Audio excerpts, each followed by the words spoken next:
Muy bienvenidos nuevamente a un repaso más de Escuela Sabática. En esta ocasión vamos a estudiar la lección número 12 del primer trimestre del año 2022.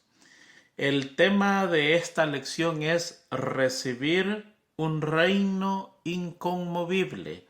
Y el versículo para esta semana lo encontramos en el libro de Hebreos capítulo 12, versículo 28, el cual leemos de la siguiente manera. Así que, recibiendo nosotros un reino inconmovible, tengamos gratitud y mediante ella sirvamos a Dios agradándole con temor y reverencia. Estamos llegando a la culminación de este trimestre y estamos llegando a la cumbre de la lección con respecto al libro de Hebreos. Esta lección particularmente creo que vamos a tomar muy poco tiempo porque es una lección bíblica. Cuando usted la estudie se va a dar cuenta que está llena de muchos textos bíblicos y ahí está prácticamente la explicación de la lección. Así que nosotros realmente creo que esta es la primera lección que vamos a terminar rápidamente porque esto casi a cada uno de ustedes le toca leer los textos bíblicos que hay allí para comprender la lección. De todas maneras, vamos a hacer lo que siempre hacemos, tratar de explicar de la mejor manera las lecciones de escuela sabática para poderlas comprender y compartirlas de una manera más fácil. Muy bien, vamos a ir día por día en este caso, porque no hay otra manera, tenemos que ir día por día. Y vamos a comenzar rápidamente con el día domingo. El día domingo dice, os habéis acercado al monte de Sión. Y el versículo para este día se encuentra en Hebreos 12:22, que dice, sino que os habéis acercado al monte de Sión, a la ciudad del Dios vivo, Jerusalén la celestial, a la compañía de muchos millares de ángeles, a la congregación de los primogénitos que están inscritos en los cielos, al Dios el juez de todo, a los espíritus de los justos hechos perfectos, a Jesús el mediador del nuevo pacto y a la sangre rociada que habla mejor que la de Abel. Para entender este versículo 22, usted tiene que leer los versículos de antes. No los va a entender así nomás si no lee los versículos anteriores. Así que vamos a estudiar, a leer el versículo 18 en adelante para que entendamos el texto de lo que estamos leyendo. Dice, eh, porque no os habéis acercado al monte que se podía palpar y que ardía en fuego, a la oscuridad, a las tinieblas y a la tempestad, al sonido de la trompeta y a la voz que hablaba, la cual los que la oyeron rogaron que no se les hablase más, porque no podían soportar lo que se ordenaba. Si aún una bestia tocar el monte, será apedreada o pasada con dardo. Y tan terrible era lo que se veía que Moisés dijo, estoy espantado y temblando. Sino que os habéis acercado al monte de Sión, a la ciudad del Dios vivo, Jerusalén la celestial, a la compañía de muchos millares de ángeles, a la congregación de los primogénitos que están inscritos en los cielos, a Dios, el juez de todos, a los espíritus de los justos hechos perfectos, a Jesús, el mediador del nuevo pacto, y a la sangre rociada que habla mejor que la de Abel. Aquí está hablando de dos montes.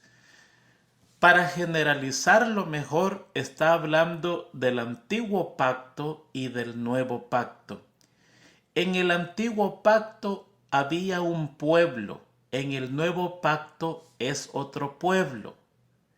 En el antiguo pacto era el pueblo de Israel de sangre.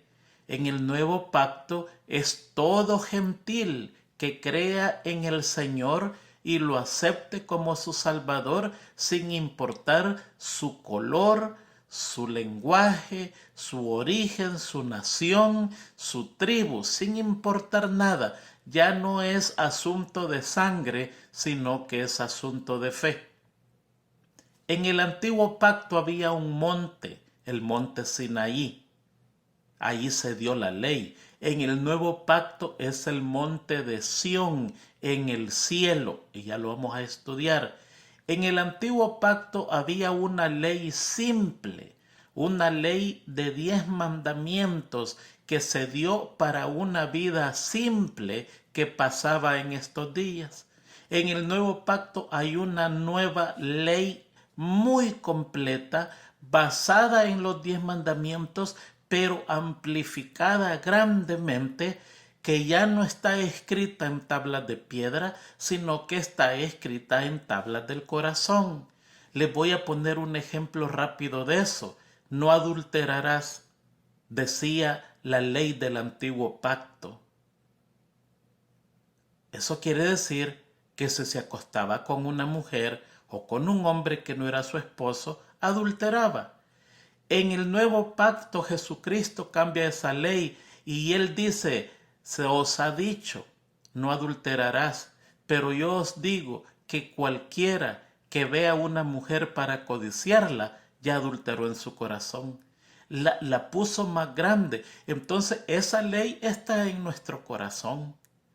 Ya no necesitamos ir a leer el antiguo pacto porque la ley es muy pequeña, está en nuestro corazón. Le voy a dar un ejemplo. En ninguna parte de la Biblia usted va a encontrar que dice no practicarás pornografía. Pero ya sea cristiano o no cristiano, el que practica o el que ve pornografía se esconde. Se esconde de su papá, se esconde de su mamá, se esconde de su esposa, se esconde de sus hijos, tiene esas revistas escondidas, o si son videos lo tiene escondido. ¿Por qué se esconde? Oh, hay una ley escrita en su corazón que dice no adulterarás. Pero en este caso le está prohibiendo aún la pornografía y le dicta en su corazón que eso es pecado. ¿Ve la diferencia del antiguo pacto y del nuevo pacto? Hay mucha diferencia. En el antiguo pacto había un sacerdote, un hombre que oficiaba e intercedía ante Dios por el pecador. En el nuevo pacto ya no es un hombre. Ya Dios prohibió la intercesión del hombre por otro hombre. En el nuevo pacto es Jesucristo el intercesor. Ya no necesitamos que un hombre, no necesitamos ir donde un hombre, confesarle los pecados y decirle cuáles son nuestras desgracias. No, en el nuevo pacto vamos directamente al Padre a través de Jesucristo. En el antiguo pacto había una ciudad, la ciudad de Jerusalén. En el nuevo pacto es la nueva Jerusalén que está en el cielo. En el antiguo pacto se ofrecían sacrificios de animales. En el nuevo pacto ya no, nos ofrecemos nosotros como sacrificio. Mire, el sacrificio más grande ya se hizo. Jesucristo, el Cordero de Dios, murió para salvarnos. Y ese sacrificio fue suficiente para que usted y yo podamos ser salvos. Pero el pueblo de Israel tenía el día de la expiación. Fíjense bien lo que les digo. Una vez al año. Pero durante todo el año ofrecía sacrificios por sus pecados. Ahora yo le pregunto a usted, ¿ofrecemos nosotros sacrificios por nuestros pecados con animales? La respuesta es no. Ya no lo ofrecemos. ¿Por qué? Porque Jesucristo murió por nosotros.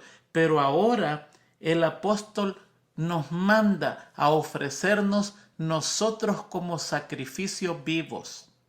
Nosotros somos ahora en el nuevo pacto los que nos tenemos que sacrificar. Y usted dice, ¿cómo nos tenemos que sacrificar? Y yo voy a tomar un poquitito para hablar acerca de este tema. Mire, todo lo que voy a leer se encuentra en el libro La edificación del carácter. ¡Qué tremendo libro! La amonestación de San Pedro de abstenerse de los deseos carnales es una admonición muy directa y fuerte contra el uso de todos los estimulantes y narcóticos, tales como el té, el café, el tabaco, el alcohol y la morfina. Edificación del carácter, el capítulo es los estimulantes y los narcóticos. El uso de estos elementos bien puede ser clasificado entre los deseos que ejercen una influencia perniciosa sobre el carácter moral.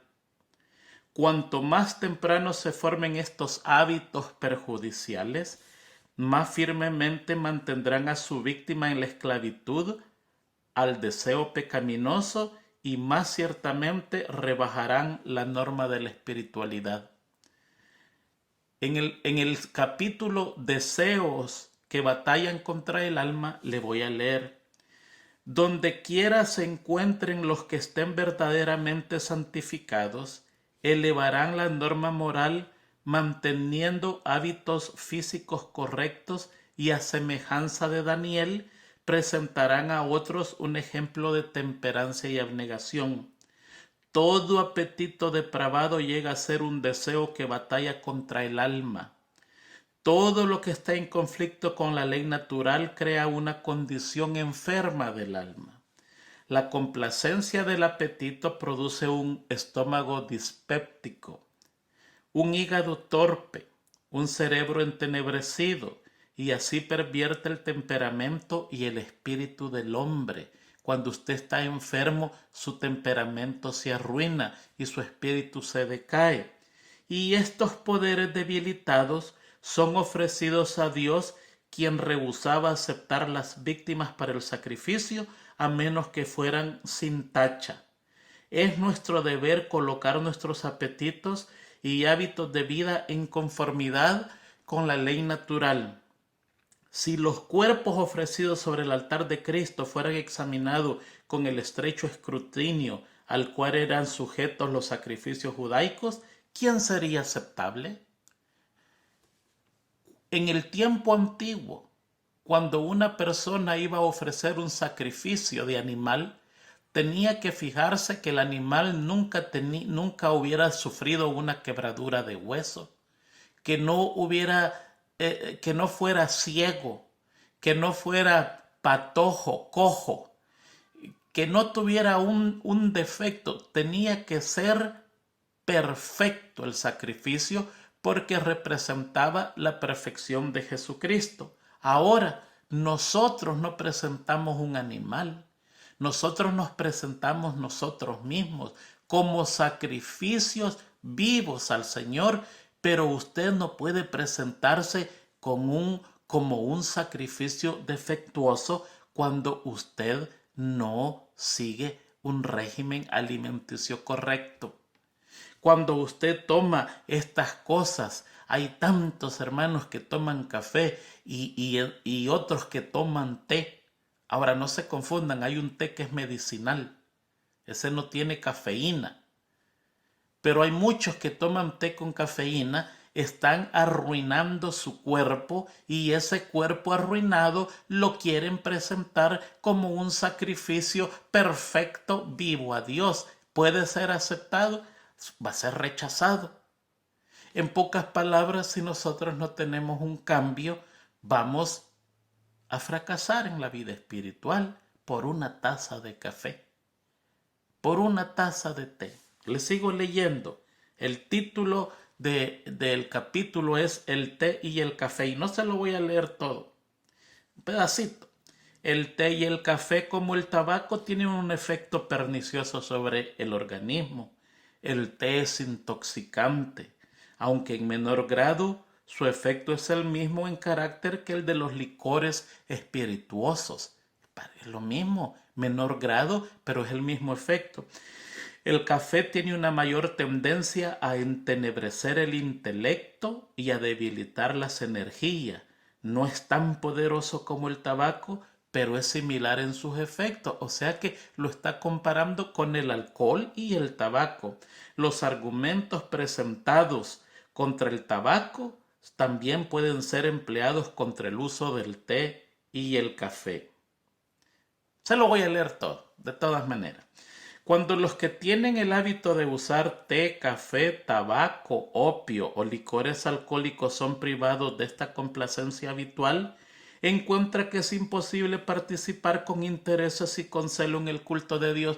Mire qué interesante. Si no se toma su cafecito en la mañana, llega al culto con dolor de cabeza y no sabe ni de lo que están predicando porque le hace falta su veneno.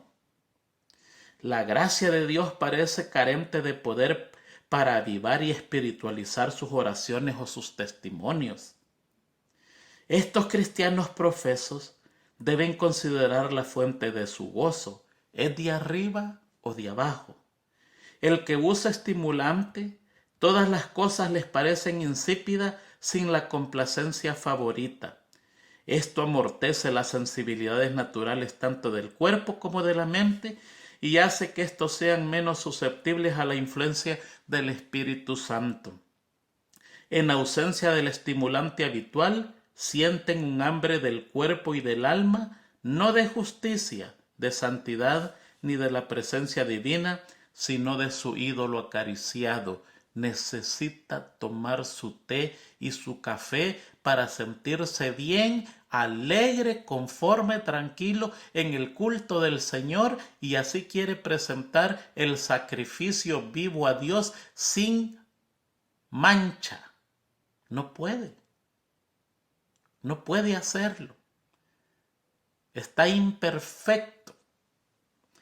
En la complacencia de los deseos perniciosos, los profesos cristianos debilitan diariamente sus potencias,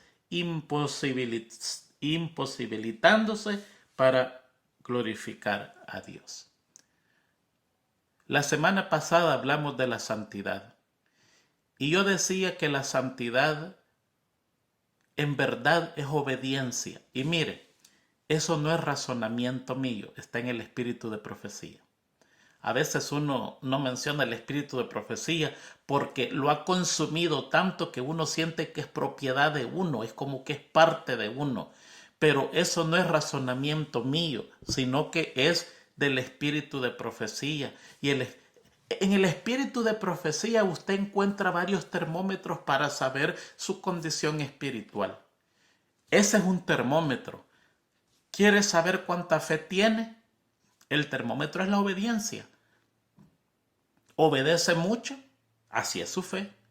No obedece, entonces no tiene fe. Ese es el termómetro. Le doy otro ejemplo.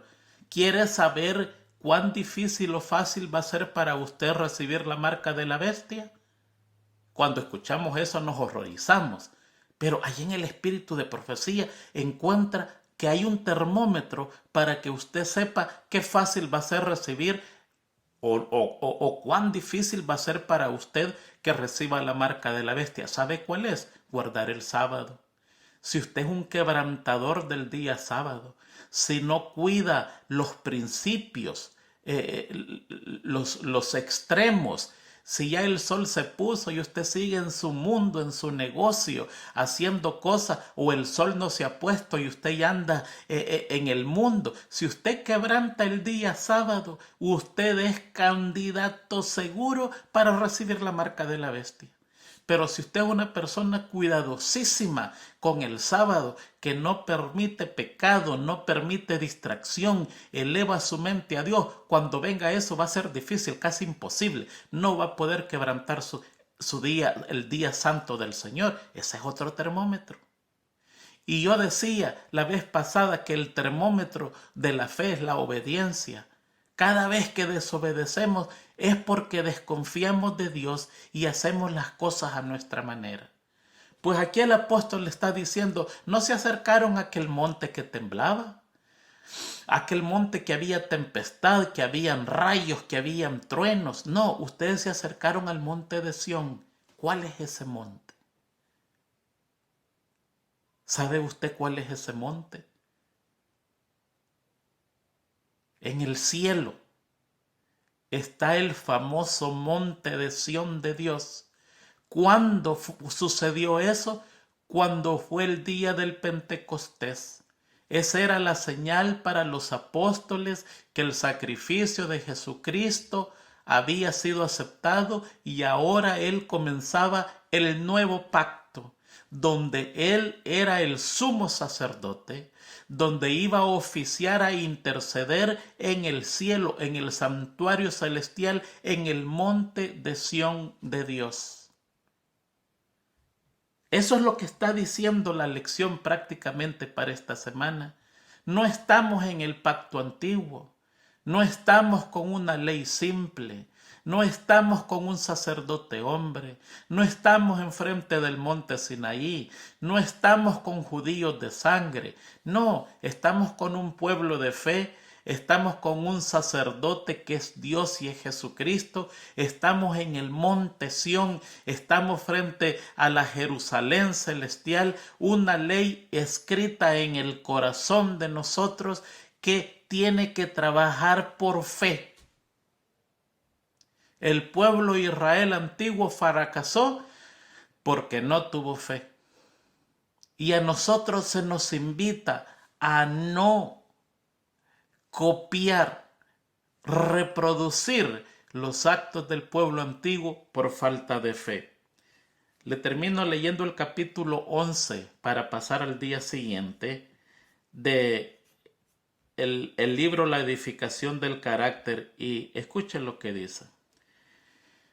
Que nadie se imagine, no se imagine por favor, que sin fervoroso esfuerzo de su parte podrá obtener la seguridad del amor de Dios. El amor de Dios no es fácil obtenerlo así nomás.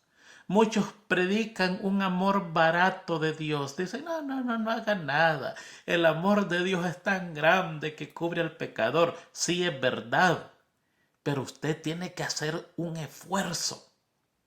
Y ahí dice, que nadie se imagine que sin fervoroso esfuerzo, no un esfuerzo físico, un esfuerzo de fe, de su parte va a tener la seguridad del amor de Dios. Cuando a la mente se le ha permitido durante mucho tiempo espaciarse solo en las cosas terrenales, es difícil cambiar los hábitos del pensamiento. Mire qué cosa más tremenda. Permita que su mente se espacie en películas, en novelas, en literatura barata, en chismes. Permita usted que eso pase. Mire lo que dice, es difícil cambiar los hábitos del pensamiento. Lo que el ojo ve y el oído escucha, demasiado a menudo atrae la atención y absorbe el interés. Pero si queremos entrar en la ciudad de Dios y mirar a Jesús y su gloria, debemos acostumbrarnos a contemplarlo con el ojo de la fe aquí.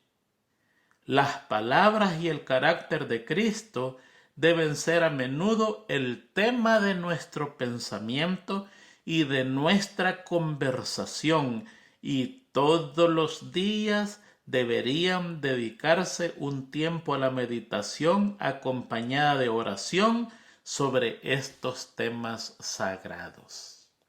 ¿Se dio cuenta, hermano? La lección de esta semana, eso es lo que está diciendo. El pacto antiguo era más fácil que el pacto nuevo. En el pacto nuevo todo cambió. Cambió el sacerdote, cambió la ley, se hizo una ley completa, no una ley simple, está basada en la misma ley, pero una ley completa que está escrita en el corazón, donde la persona, sea cristiana o no cristiana, sabe que matar es malo, sabe que mentir es malo, sabe que robar es malo y se esconden. Y sabe un montón de cosas que es malas porque la ley está escrita en el corazón. Y dice el apóstol, no se acercaron a ese monte. No, no, no. A ese monte donde temblaba. No, se acercaron al monte Sión, donde hay un sacerdote que es Dios y que intercede por nuestros pecados y que no ignora nada de lo que a nosotros nos pasa, de lo que nosotros pensamos y de lo que nosotros hacemos. Conoce los propósitos de nuestras acciones. Muchas acciones buenas con malos propósitos y muchas acciones malas resultados de buenos propósitos. Y muchas veces se nos confunde, tratamos de hacer algo bueno, nos salió mal y se nos critica, se nos juzga, se nos condena. Y muchas veces las cosas salieron bien tratando de hacer un mal y la gente nos aplaude. No, no, el sumo sacerdote del cielo. Ese sumo sacerdote que está en el monte Sión intercediendo, él no se confunde. Él conoce nuestro pensamiento antes que éste surgiera de la mente. ¡Qué poder más grande! Eso cubre el día domingo. No estamos ante un monte que tiembla, que hay fuego, que hay terror. No, estamos ante otro monte donde no existe eso, pero existe un sumo sacerdote que conoce hasta lo más íntimo de nuestros pensamientos, nuestros corazones y nuestras acciones, y tenemos que tener mucho cuidado porque estamos viviendo en tiempos solemnes. ¡Qué terrible! Se nos fueron 27 minutos en el día domingo. Muy bien. Día lunes. Os habéis acercado a Dios, el juez de todo. Mire, esta lección de este día, del día lunes, usted tiene que leer todos esos versículos que están allí para que usted lo entienda. Si nosotros lo leemos, va a ser mucho tiempo. Le invito que vaya a Escuela Sabática Maestros y ahí está la lección enterita para usted. Ahí está con todos los textos. No tiene la excusa para no leer la Biblia, porque a veces nosotros estamos leyendo la cartilla, la lección de escuela sabática y texto tras texto tras texto, y muchas veces nos da pereza de buscar los textos, pero ahí no hay excusa. Ahí están todos los textos escritos uno por uno, ahí está toda la lección y al fondo va a encontrar el espíritu de profecía. Es completa. Ese es un ministerio para que usted estudie bien la lección de escuela sabática. Pues en este día tiene que hacer eso, si no lo va a entender, porque está hablando de Daniel 7, 9 al 10 y del 13 al 22, donde Daniel está viendo una visión y allí ve al anciano de días. Se lo voy a leer el 13. Miraba yo en la visión de la noche y aquí con las nubes del cielo venía uno como el Hijo del Hombre, parecido al Hijo del Hombre. ¿Quién es el Hijo del Hombre? Jesucristo. Mire que Juan también lo ve de la misma manera que Daniel lo ve. Si los compara los dos lo ves parecido. Y dice Juan, y vi un ser que era de esta semejanza, sus ojos eran así, su rostro era así, su cuerpo era así, su voz era así, pero dice, pero se parecía al Hijo del Hombre. Ese ya lo conozco yo me sabía recostar en su pecho. Y a él se parece. De ese está hablando acá. Vino hasta el anciano de días y le hicieron acercarse delante de él. Y le fue dado dominio, gloria y reino, para que todos los pueblos, naciones y lenguas le sirvieran. Su dominio es dominio eterno, que nunca pasará, y su reino uno que no será destruido. ¿Ve? Y ahí inmediatamente comienzan a aparecer las 4 bestias del Apocalipsis, que no vamos a entrar en eso. La que presenta a Nabucodonosor, representaba a Nabucodonosor, a Medo y Persa, a Grecia y a Roma, y después la otra Roma. Ahí eso. Pasa eso, y el versículo 21 dice: y veía yo que este cuerno hacía guerra contra los santos y los vencía. ¿Cuál cuerno? El último poder religioso en esta tierra. Hasta que vino el anciano de días, y se dio el juicio a los santos del Altísimo, y llegó el tiempo, y los santos recibieron el reino. Muy bien, está hablando del juicio milenario en el cielo. Ese juicio no es el juicio investigador. El juicio investigador es para nosotros en este momento, pero aquí hay un grupo de gente que recibe el reino.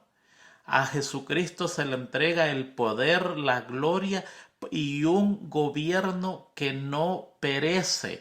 Y a los santos, dice aquí, y se dio el juicio a los santos del Altísimo, y llegó el tiempo y los santos recibieron el reino. O sea que nosotros recibimos el reino. Está hablando del juicio final de los 1000 años. ¿Qué es lo que pasa en ese juicio? En esos 1000 años se va a juzgar a las personas que no están en el cielo. En la primera resurrección van todos los salvos. Toda persona que no resucitó en esa resurrección, valga la redundancia, no va a ser salva. No hay otra oportunidad más de salvación. Esa ya es terminal. En el juicio de los 1000 años se va a juzgar a toda persona que se perdió contemporáneamente. ¿Qué quiere decir eso? Que yo no voy a estar juzgando la persona que no conozco.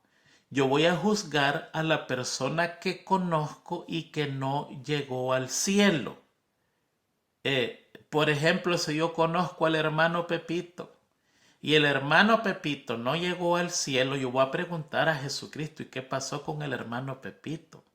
Y se me va a dar el libro de él y voy a ver por qué no entró en el reino de los cielos. Y al final yo voy a escribir o voy a entregar ese libro y le voy a decir a Jesucristo: justos y verdaderos son tus caminos. O sea, se perdió en verdad porque tenía razón de perderse. No fue un acto injusto de Dios, no fue nada, sino que en este juicio el cielo quiere que nosotros quedemos conscientes que el que se perdió por su propia culpa, y que cuando reciba su castigo se lo merecía. Entonces dice aquí: nos hemos acercado al Dios, el juez de todos, a la congregación de los primogénitos que están inscritos en los cielos, al Dios, el juez de todos, a los espíritus de los justos hechos perfectos. Entonces, este día lunes está hablando de el juicio milenario que se celebra en el cielo. Le invito a que lea todos esos versículos para que comprenda plenamente la lección del día lunes. Muy bien, el día martes conmoverá el cielo y la tierra. Y esto, perdón, esto está hablando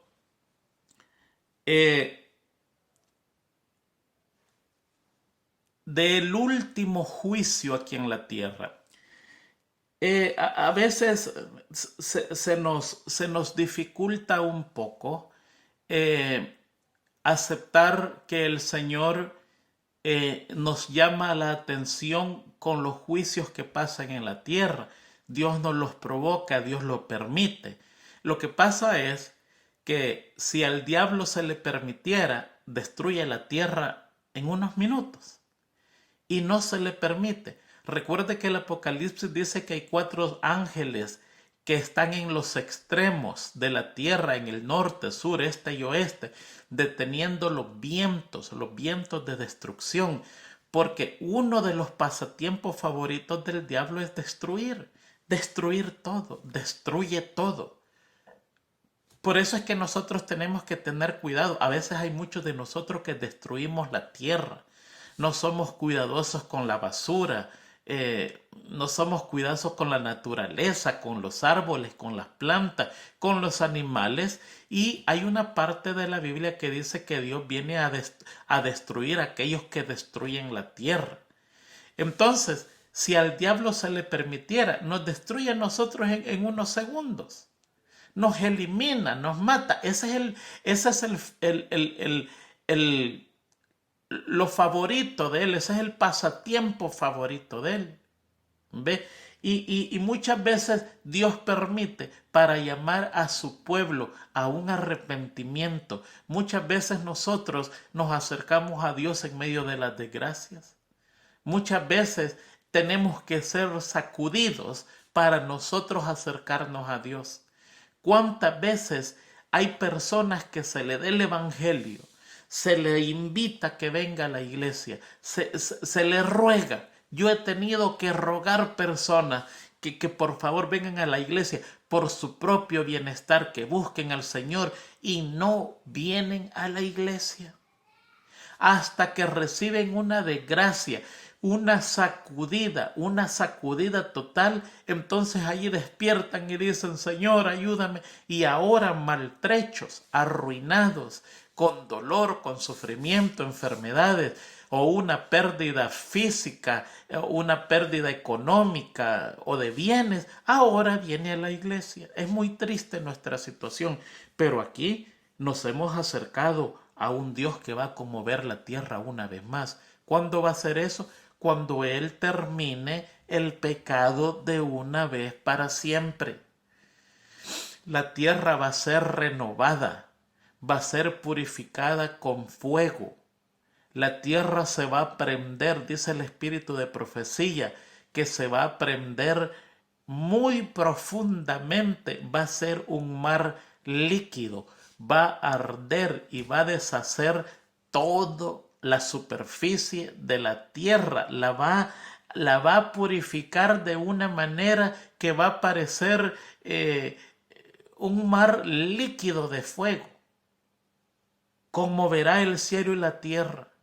Y después de eso, Dios va a crear un cielo nuevo y una tierra nueva. Y dice la Biblia: porque las cosas primeras ya pasaron.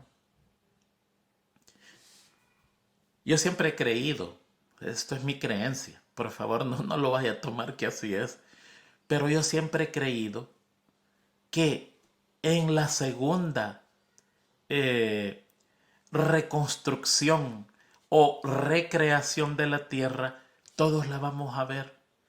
Fíjense que Adán no vio la creación de la tierra, no vio el primer día, no vio cómo la tierra estaba, no vio nada. Él fue creado en el último día y se le presentó un mundo hermosísimo, un mundo para él, para que jugara él y sus niños. Imagínense qué cosa maravillosa. Qué cara es la tierra. A veces queremos comprar un pedacito de tierra en un lugar bonito y no podemos porque es demasiado cara. Especialmente si está cerca de lugares importantes o el centro de ciudades, o si el lugar es hermoso. Pero a Adán se le da un mundo sin océanos y le dice: vaya, esto es para ti y para tus hijos, para que jueguen y sean felices. Él no vio nada, pero yo creo que nosotros la vamos a ver. Digo yo, no sé, digo yo. Recuerde, es mi pensamiento.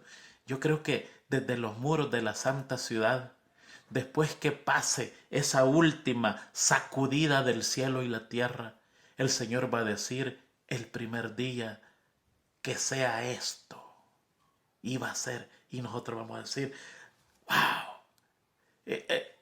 Cuando Dios creó la tierra, los ancianos, y no voy a entrar en ese tema porque es muy largo, pero los ancianos, los 24 ancianos, ¿ha leído usted los 24 ancianos? Son los llamados hijos de Dios.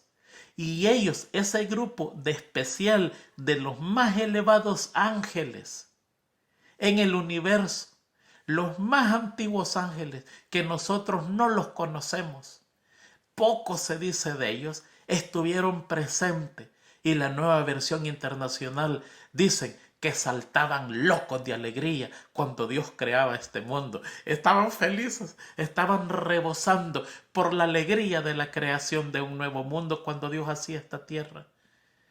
Yo creo que en esa vez nosotros vamos a ser los que vamos a estar locos de alegría saltando. Yo creo que nosotros vamos a ver los 6 días de creación y el séptimo vamos a adorar, porque la Biblia dice en Isaías 66 que de mes en mes y de sábado en sábado vendremos a adorar al Señor. Yo creo que vamos a ver 6 días de creación y un día de reposo. Lo vamos a ver. Pero antes de eso, el día martes, dice que nosotros nos hemos acercado a un Dios que es juez, que va a destruir el pecado totalmente y que va a destruir el cielo y la tierra totalmente y va a crear una nueva para el gozo y deleite de sus hijos. Creo que quedó claro la lección. Y el día miércoles es, pues, lo normal de eso, un reino inconmovible. Recibiremos el reino, dice allí, el reino fue dado a los santos y es un reino inconmovible. Y ahí encontramos nosotros el texto en los Salmos. Hay varios textos allí de las personas que van a recibir el reino inconmovible. Mire lo que dice. Lea los textos, por favor, ahí. Salmos 15:5. Quien su dinero no dio a usura, ni contra el inocente admitió cohecho, el que hace estas cosas no resbalará jamás. Ni contra el inocente admitió cohecho. Si usted sabe que una persona es inocente, defienda la capa y espada. No se una a la gente injusta, porque los que hacen eso de proteger al inocente nunca van a resbalar jamás. Van a recibir un reino inconmovible aquí y en el futuro. Salmo 16:8 dice: a Jehová he puesto siempre delante de mí, porque está a mi diestra y no seré conmovido. Salmo 21:7 dice: por cuanto el rey confía en Jehová y en la misericordia del Altísimo, no será conmovido. Salmo 62:2 dice: Él solamente es mi roca y mi salvación, es mi refugio, no resbalaré mucho. Salmo 112:6 dice: por lo cual no resbalará jamás, en memoria eterna será el justo, no será conmovido. Y Hebreos 12:27 dice, y esta frase, aún una vez, indica la remoción de las cosas movibles como cosas hechas para que queden las inconmovibles. Un reino inconmovible es entregado a gente que en esta tierra no es conmovida. Es gente firme. ¿Entendió? Un reino firme es entregado a gente que en esta tierra muestra que es firme en el Señor. Muestra que cree en el Señor. Muestra que obedece al Señor. Muestra que es justo con su prójimo. Muestra que no permite la usura. Muestra que no roba. Muestra que no pertenece a la asociación de chismosos nacionales o mundiales o de la iglesia. No se mete con eso. No es conmovido. Es firme. Y a esta gente que firme se le ofrece un reino firme. Oh, hermanos, es que la salvación es fácil porque ya hizo el Señor lo más difícil, que es salvarnos. Pero requiere de nosotros un esfuerzo a morir. ¿Sabe por qué? Porque la recompensa es eterna. Así como es la recompensa, así es la obligación. Si lo van a recompensar poquito, la obligación es poquita. Pero si lo van a recompensar en grande, la obligación es grande. Y la vida eterna, una vida feliz, donde cada vez la persona entra a niveles más profundos de felicidad, más profundos de santidad, más profundos de obediencia, más profundos de comprensión por toda la eternidad, viviendo en un mundo donde no hay problema, teniendo un cuerpo que no tiene achaques físicos y envejece, conociendo todo el universo por la eternidad sin parar. Eso es uno de los privilegios más grandes. Conocer a Dios, conocer los ángeles y conocer a nuestro Salvador es uno de los privilegios más grandes. Un privilegio que ni siquiera nos imaginamos. Ese privilegio exige una responsabilidad grande. Por eso es que la Biblia dice que el reino de los cielos lo arrebatan los valientes, no gente floja, no gente que ni siquiera quiere dejar una tacita de café, no gente que ni siquiera tiene el deseo de dejar una tacita de té, no tiene ni siquiera el ánimo de presentar su cuerpo como un sacrificio vivo, agradable a los ojos de Dios. No, el sacrificio es imperfecto, está incorrecto, porque no quiere. Le pregunto, ¿es digna de recibir el cielo y todas esas maravillas? No. Yo que soy pecador, que no soy un santo, no soy un perfecto, dictamino que no. Imagínese Dios que es perfecto. Oh, no nos hemos acercado a ese monte que tiembla. No. Nos hemos acercado a un monte santo. ¿O qué? ¿Quién estará en tu monte santo? El limpio de manos, el de puro corazón, el que no ha elevado su alma a engaño alguno, ni ha jurado con mentiras. Ese estará en el monte de Dios. Aquel, dice otro texto, que no permite nada en contra de su vecino. Aquel que no roba. Aquel, dice otro texto, que aparta sus ojos del mal, que contempla el mal y lo ve el mal y contempla para otro lado, porque no puede estar. Ese va a habitar en ese monte santo, en el monte de Sión. A ese monte nos hemos acercado en este segundo pacto, donde tenemos un sumo sacerdote que no es hombre. Tenemos un sumo sacerdote que es Dios, que es Jesucristo, que conoce mi corazón, que no necesito contarle mis desgracias, que no necesito contarle mis debilidades, que no necesito contarle mis pecados, los conoce perfectamente. Y conoce la tendencia. A ese monte nos hemos acercado. Él conoce la tendencia de nuestro carácter. Con Él no puede haber engaño. Podemos engañar a nuestros padres, a nuestros hijos, a nuestra esposa, a nuestro esposo, a nuestros hermanos, a nuestros vecinos, pero no a ese sumo sacerdote que vive en el monte al cual nos hemos acercado. No nos engañemos. Nos ve, dice la Biblia, que Él no adormece ni dormita. Sus ojos están pendientes día y noche y circundan la tierra. Están contemplando a sus hijos y cada día nuestros ángeles ven el rostro de Él y le comentan, le llevan un apunte de todas las cosas que cometemos en contra de nuestro prójimo y en contra de nuestro Dios. ¿Cuál es eso? ¿No son los 2 mandamientos comprimidos? ¿Los 10 mandamientos comprimidos en 2? Amarás al Señor con todo tu Dios, al Señor tu Dios con toda tu mente, alma, cuerpo y corazón, y amarás a tu prójimo de la misma manera que te amás vos mismos. A ese monte nos hemos acercado. No a un monte de piedra, sino a un monte santo, donde existe un Dios santo, con una ley santa,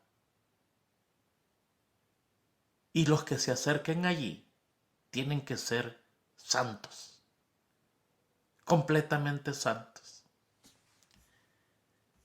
Terminamos con el día jueves.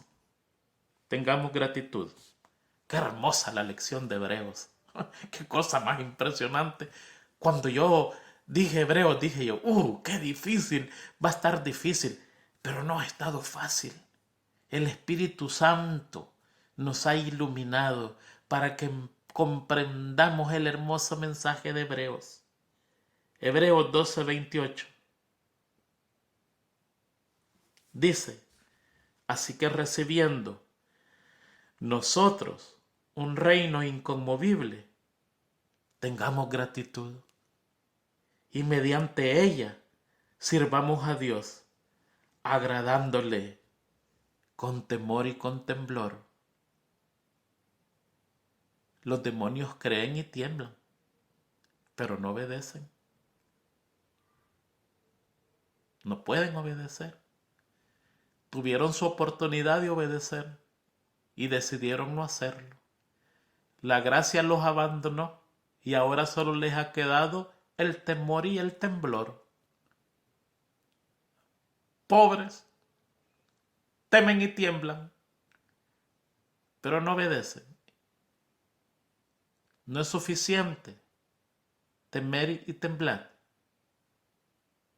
Es necesario obedecer, y obedecer es fe. Aunque las cosas vayan mal, aunque tenga que perder trabajos, aunque tenga que perder lo otro, o esto aquí, o esto allá, la verdadera fe es obediencia. Se lo voy a leer de nuevo. Así que, recibiendo nosotros un reino inconmovible, ya lo recibimos. Usted aceptó a Jesucristo. Él es nuestro sacerdote. Se fue ya a prepararlo. Les dijo, me voy a preparar un lugar para vosotros.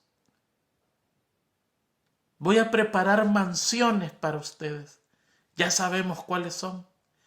Tenemos 2 mansiones.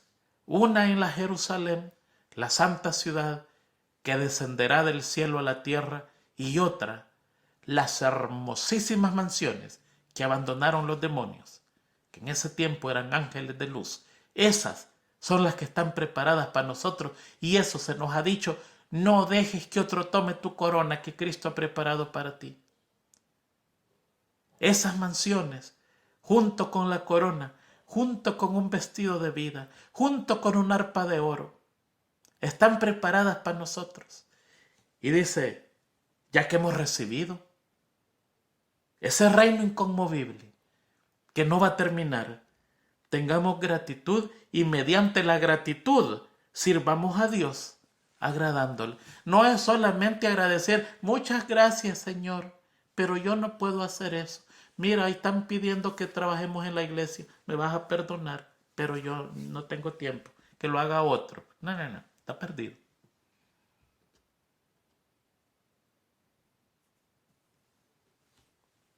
Sirvamos a Dios mediante la gratitud, agradándole con temor y con reverencia.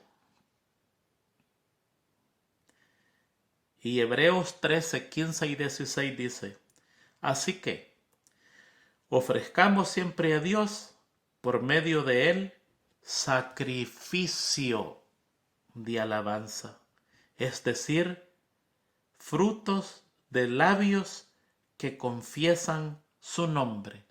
¿Cuántas veces tiene oportunidad de hablarle a la gente en el bus, en el ómnibus, en su trabajo, en el parque, en la playa, en las vacaciones, en el mercado, hablarle a la gente de Jesús y mejor se pone a hablar de deporte. Mejor se pone a hablar de lo malo que está haciendo el presidente. Mejor se pone a hablar de qué caro está la comida y qué caro está el combustible. Y mejor se pone a hablar cualquier tontería, pero no de Dios. ¿Qué importa? ¿Para qué hablar así? No importa, hablemos de cualquier cosa o no habla nada.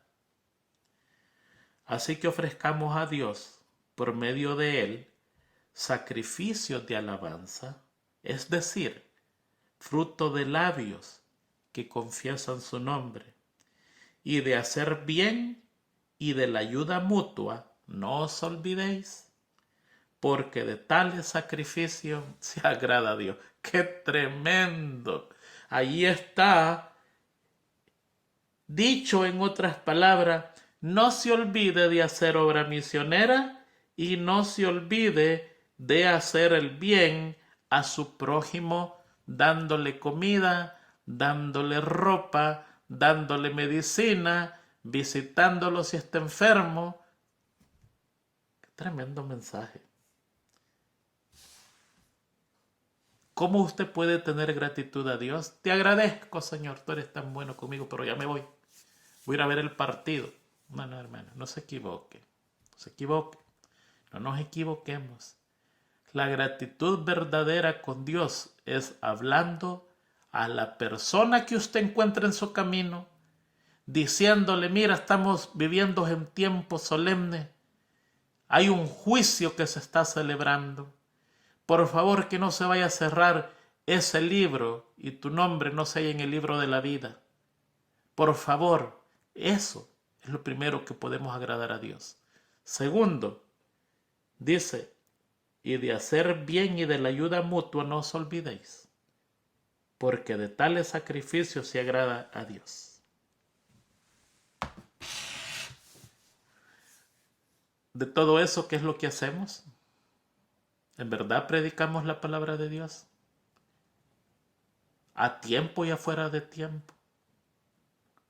¿En verdad con la persona que usted se encuentra le habla de Dios y le urge a que sea salva o no le importa? Hay necesidad y usted tiene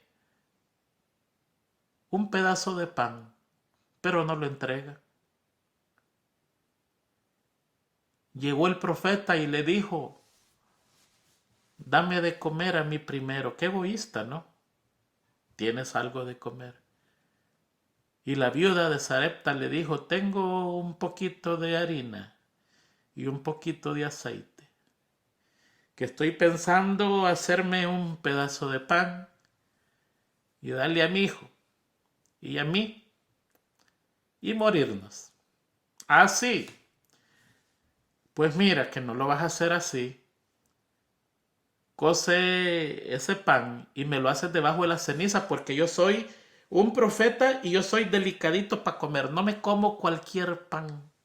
El pan que yo me como tiene que ser hecho debajo de las cenizas y bien hechito, bien rico. Y me lo das de comer a mí y yo voy a comer primero.